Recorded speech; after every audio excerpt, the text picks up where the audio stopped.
আসসালামু আলাইকুম ভিউয়ার্স, এই যে ফ্লোর প্ল্যানটি দেখতে পাচ্ছেন, এটির দৈর্ঘ্য রয়েছে 32 ফিট, প্রস্থ রয়েছে 31 ফিট। তো এটি 992 স্কোয়ার ফিট জায়গার মাধ্যমে করা হয়েছে। তো এটি দেখতে পাচ্ছেন যে দুইটি বেডরুম দিয়ে কিন্তু খুবই সুন্দর করে সাজানো হয়েছে। তো বাড়িটিতে প্রবেশ করার যে রাস্তা আপনারা দেখতে পাচ্ছেন, এটি সিঁড়ির নিচ দিয়ে কিন্তু প্রবেশের রাস্তা। তো এখানে সিঁড়ির নিচ দিয়ে ঢোকার পরে কিন্তু আপনারা দেখতে পাচ্ছেন ড্রয়িং ডাইনিং পেয়ে যাচ্ছেন। তো ড্রয়িং ডাইনিংটি আপনারা দেখতে পাচ্ছেন 17 ফিট বাই 12 ফিট রয়েছে। তারপর দেখতে পাচ্ছেন এটির সাথে কিন্তু একটা কমন টয়লেট রয়েছে এই ড্রয়িংয়ে। তো এখানে 5 ফিট বাই 12 ফিট এই কমন টয়লেটটি বড় সড়ো করে করা হয়েছে। তারপর হচ্ছে আপনি এপাশে দেখতে পাচ্ছেন যে একটি কিসিং রুম রয়েছে। তো কিসিং রুমটি 7 ফিট বাই 8 ফিট করা হয়েছে।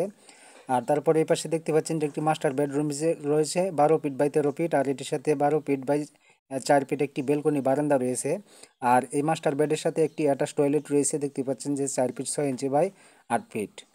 তারপর অপর পাশে আরেকটি বেডরুম রয়েছে। তো এই বেডরুমটা দেখতে পাচ্ছেন যে 12 ফিট বাই 13 ফিট, এটির সাথেও কিন্তু একটি ব্যালকনি বারান্দা রয়েছে। তো 12 ফিট বাই 4 ফিট। এই বাড়িটি যদি আপনি বর্তমান সময়ে দোতলা ফাউন্ডেশন দিয়ে একতলা কমপ্লিট করতে যান, তাহলে আপনার 17 থেকে 18 লাখ টাকা হলে কিন্তু আপনি বর্তমান সময়ে এমন একটি বাড়ি কমপ্লিট করতে পারবেন। তো ভিউয়ার্স, ভিডিওটি যদি ভালো লাগে, ভিডিওটিতে একটি লাইক দিয়ে চ্যানেলটি সাবস্ক্রাইব করে রাখবেন, কেননা এই ধরনের নিত্য নতুন ভিডিও আমার চ্যানেলে প্রতিনিয়ত পেয়ে যাবেন। সকলে ভালো থাকুন, সুস্থ থাকুন। আল্লাহ হাফেজ।